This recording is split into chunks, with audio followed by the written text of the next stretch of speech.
Doet het been wie, roen het maar jerms bij de leerdel.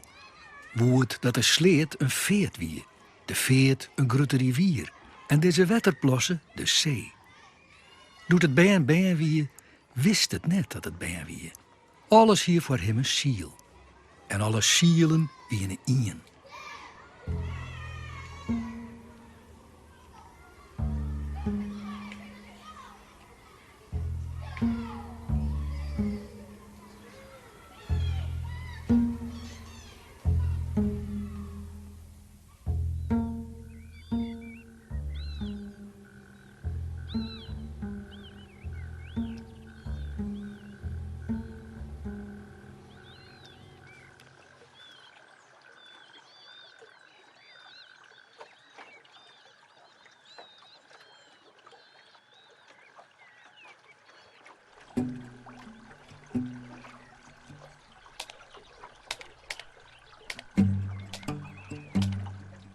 De Boorne, Fries de Boorn, ook bekend als het Ouddiep of Koningsdiep, is een riviertje in Friesland dat stroomt van Bakkeveen tot Insum.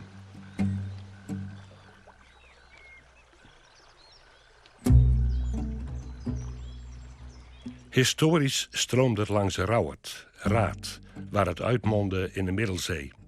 Omstreeks 1200 was die zo ver dichtgeslipt dat er een afwateringskanaal naar het Sneekermeer moest worden gegraven.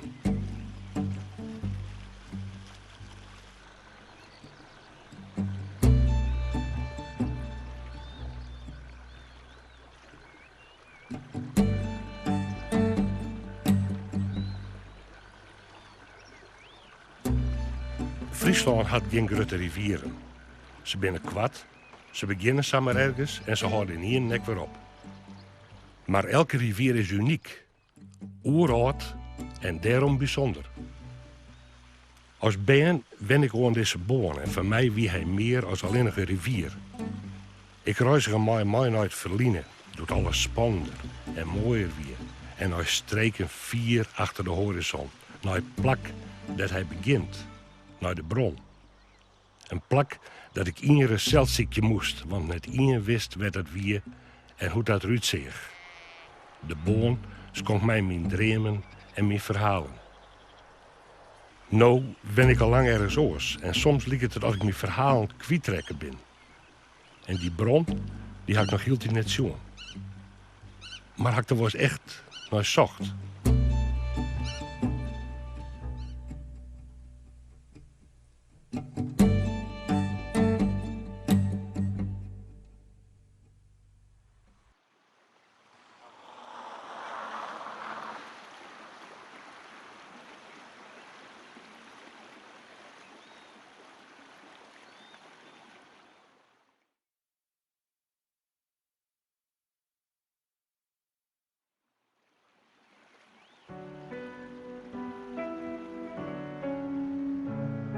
Theekoepeltje, park maar hek en deftig hoes. Hier is dit een kasteel. Ik ben er wis van. De Koperen Burcht. Maar waar dan? Ik ben Bart, het jonkje uit Ivanhoe. Ik zit bij zijn huid achter op zijn brommer en wij rieden terug akkeren. Vaak denk ik dat ik hem sjoch, een ruïne. In de bjemmen achter het voorname gebouw, onder het wetter. Maar wij gaan altijd feesten te hut. Nee, je stond helemaal net een kasteel. Dat lijkt het misschien wel een beetje zo.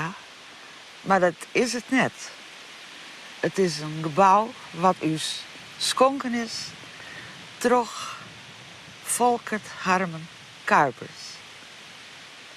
Die is hier geboren in Akkrum in 1843. En die is in Amerika rijk geworden. Toch hele goede zaken te doen. En Kopersburg, omdat Frank Cooper geboren werd als Frank Kuipers. Volkert Kuipers. Maar dat konden ze in Amerika net goed uitspreken, vandaar dat het Frank Cooper is.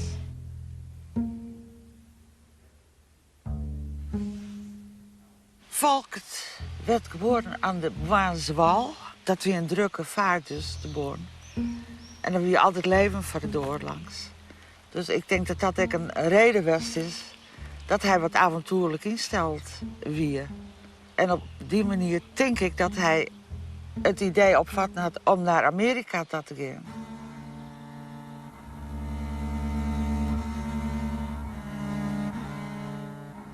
Hij had werk gezocht, had er kregen.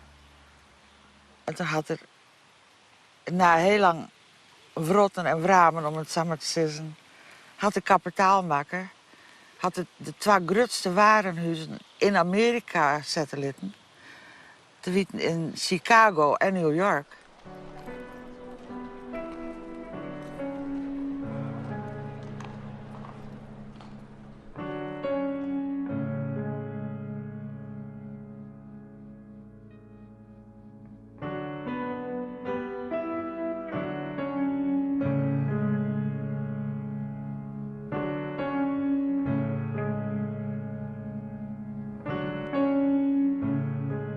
Elke keer kwam er weer om in Akrum om zijn huis te bezieken, want ze hebben weer al verstaan. En toen zeggen dus hoe de ouderij hier aan tafel weer. Vandaar dat het idee kwam om dit mooie gebouw hier achter u aan de arme bevolking van Akrum te schenken.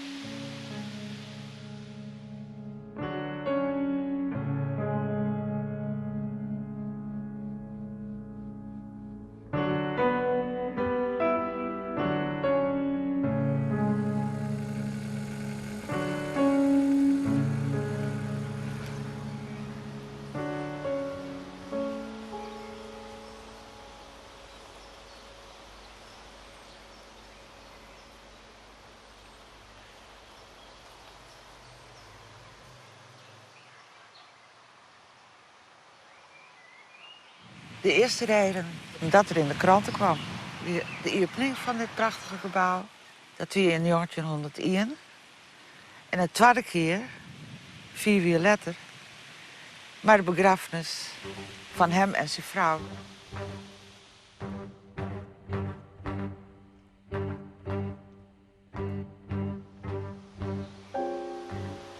Ze werden beide in Amerika verstaan, maar woonden hier graag in het mausoleum, wat de bouwlitten hier, begroeven worden. En dat geschiedde.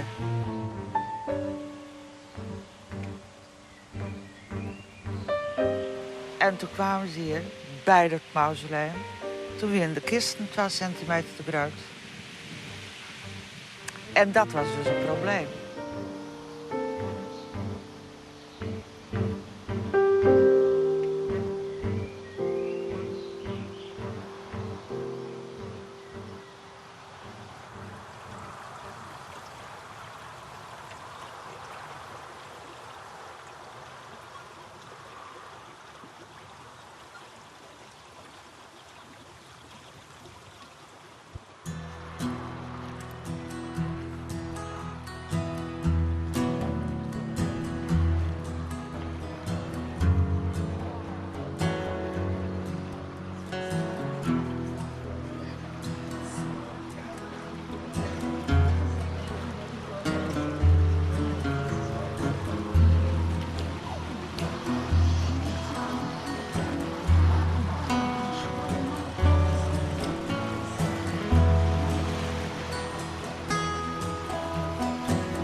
Uw dorp is een van de 2 oudste van Friesland. Dat weten allebei in Oudenboorn. Bonifatius had hier rond de boon overnachten voordat hij in Dokkum vermoord werd. Dat leeuw allebei uit Oudenboorn. En daar ben wij grutskop. Maar soms, heel soms, denk ik wel eens Hoe wist die man waar het oude boon lag en hoe kwam hij hier eens? Er waren toen toch nog geen dieken. Maar zijn gedachte, het wordt het nooit lang. De mensen denken dat dat komt vanwege de rivier, de Borne, Sayeti. En men denkt, nou, als je laat de boon, dan ik wel ons hier naar me komen wezen. Maar in 1622 schreeuwt Winsemius in zijn kroniek heel wat oors. Die schreeuwt dan dat het dorp Born heeft de namen van den Borne of Bron. Welk fontein of springend water is, boven welke in voortijden de ingezetenen die kerk gebouwd hebben. En dat zullen we omrennen naar Bonifatius. Bonifatius die voert een walzet hier in Boon, een boanne ontdekt. En boven die boanne werd hij udoopt, een kapeltje bouwt. Later wordt dat de Pancratiuskerke en zo'n 1953 is dat dan de huidige Doelhofkerke.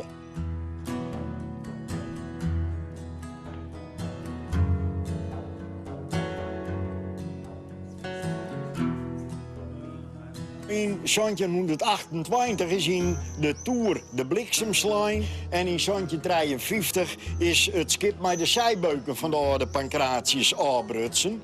En toen is de Doelhofkerk gebouwd zoals die nou is. Maar toen is echt die put wat in de vergetelheid rekken. Tot aan 1954, toen waar het huidige interieur in de kerk gezet. En Jelle Hofstra, de timmerman, echt kerkelid die erbij belutsen wie, die vond op een gegeven ogenblik op de ranen van het toor een hele diepe put. Nou, die put die is weer volgooid met puin en we weten alleen nog het plak. Maar we hopen dat er in kwattens weer riepen je.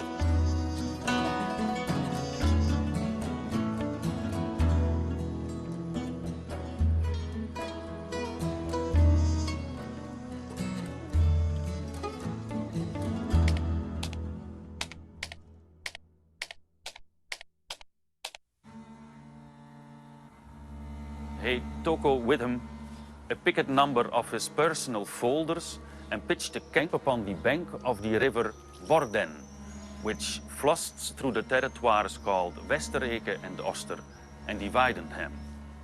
Dat staat in een vita, het is al wat Engels, over Bonifatius uit 166. Borne, dat heeft zelfs de boon. En Westereke en Oster, dat binnen Westergo en Oostergo. Dat binnen een paar streken waarin Friesland verdeeld wordt. Wij gingen vroeger te zwemmen als band op een plakje boeten naar de boon. Dat nemen we de Zoonheuvel. En ik wist zeker dat tot het plak weer werd Bonifatius koning Redbad van de Friezen dopen zoeken. Maar koning Redbad die weigerde, doet er dat zijn onchristelijke voorvaderen net in de hemel mochten. Later begreep ik dat een plakwest had werd strooisoon opslaan weer. En dat verhaal van Redbad, dat klopt het eigenlijk net. Want Redbad die wie al deer voor dat Bonifatius hier kwam.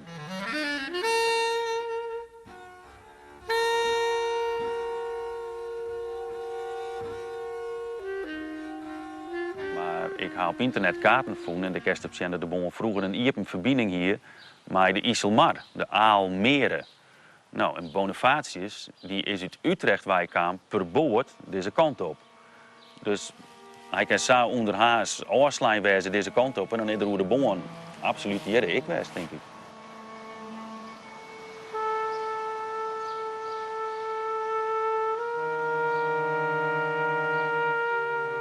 Ja, en als we dan ook nog weten dat de kerken in dit venige gebied op een terp gebouwd is, dan is het verhaal van die boanen die er dus voen is, en die in 54 hectare ondutsen is, kan dan heel wel kloppen met het verhaal van Bonifatius.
Eindelijk is het Safir. Ik vaar over de horizon. Ik ben er nog vlakbij. Hier begint die nieuwe, onbekende en spannende vraag. Wij in deze bosken mijn helden vind ik de Molly die te correct zou uitzien als de cowboys op televisie.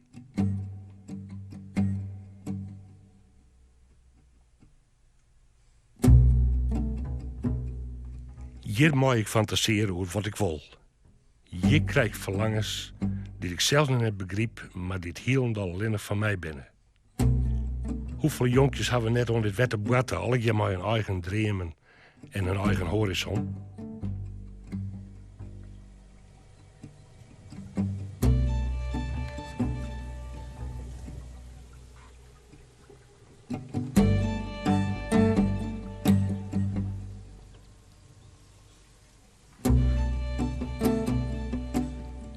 Op mijn 15e meende ik mijn ideale vrouw te hebben gevonden.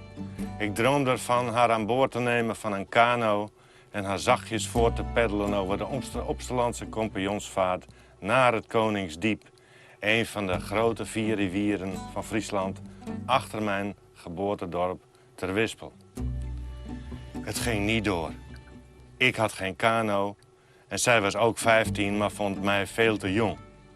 Ze wilde niet, ook niet toen ik het de volgende 3 jaar lang keer op keer bleef vragen.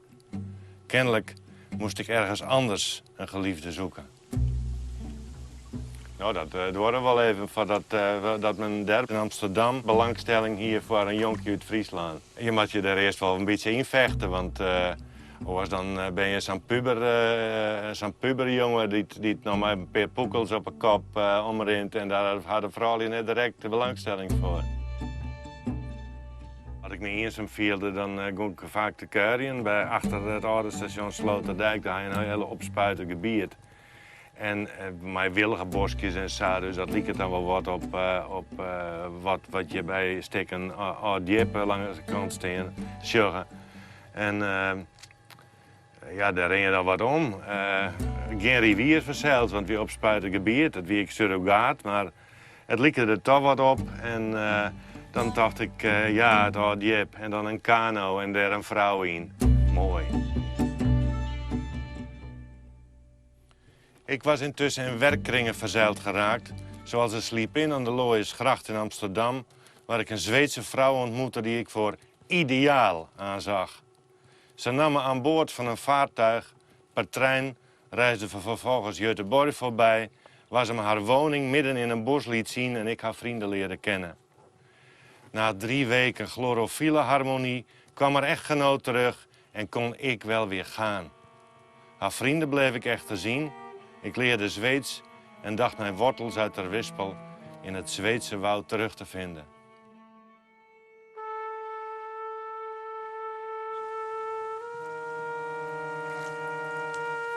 De herinneringen aan dat beeld van mij in een kano, wat nooit plakvoen had. Het is eigenlijk wel een beetje voortzakken.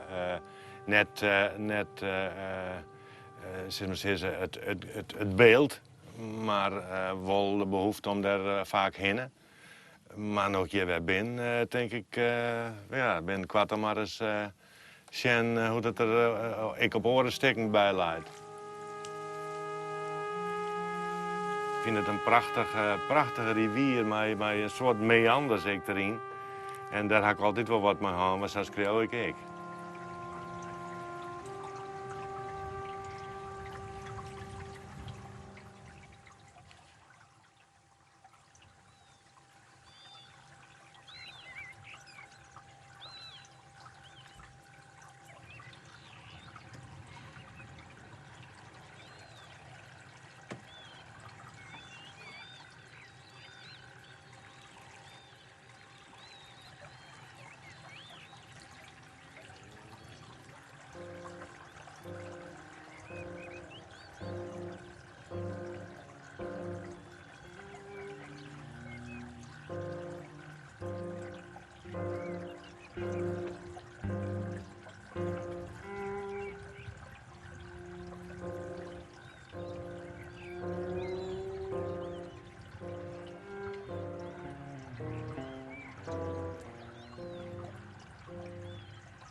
Doet het baan wie, hier het een duidelijk beeld van een paradies.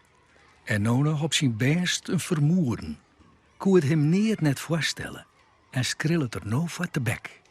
Doet het baan wie, smeert het een stok als speertje in de beermoen. En die trillet er nou nog.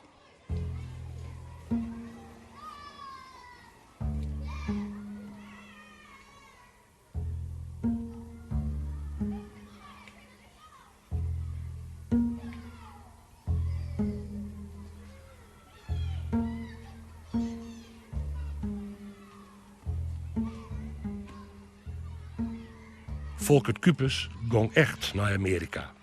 In oude boon wachtte ze op het iepenmaatje van de Bonifatiusput en Atte, volgens zijn ideale vrouw, voor de horizon naar Zweden.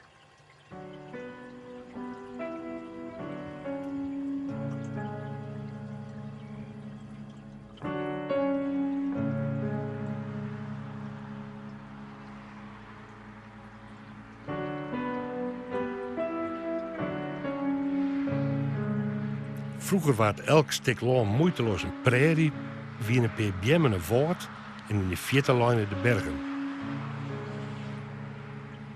En nu ben ik hier heel nog hinnenveen, maar de bergen zullen heel tijd net. Blauw is achter de horizon. En hoe vier Markhuis nog?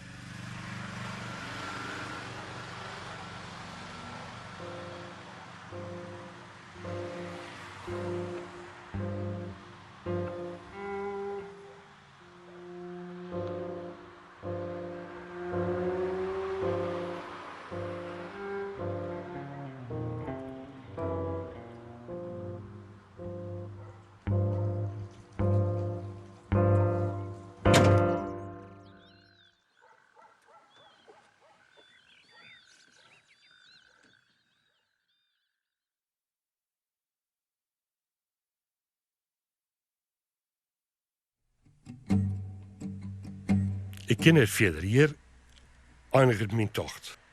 Maar begint de rivier hier? Is dit dan een bron? Een bron is toch een put, een borrel in God in de groen, een iepening in een berghelling?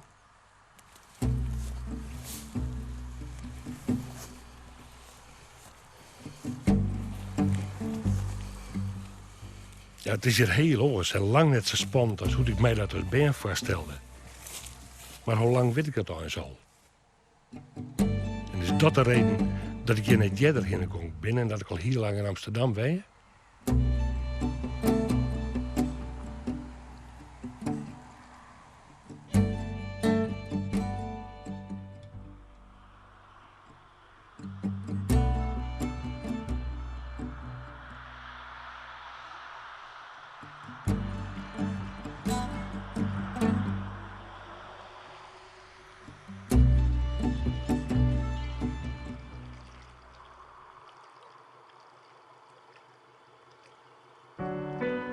Spietig.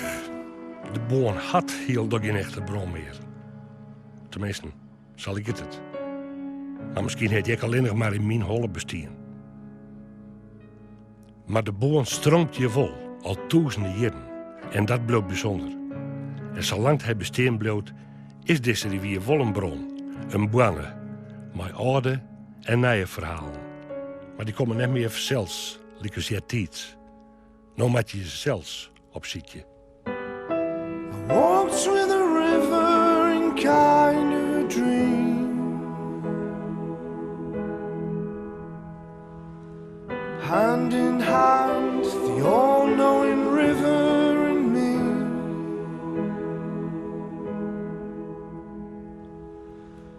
To the clamor of rushes and deeply bowing trees. Drunk making blossom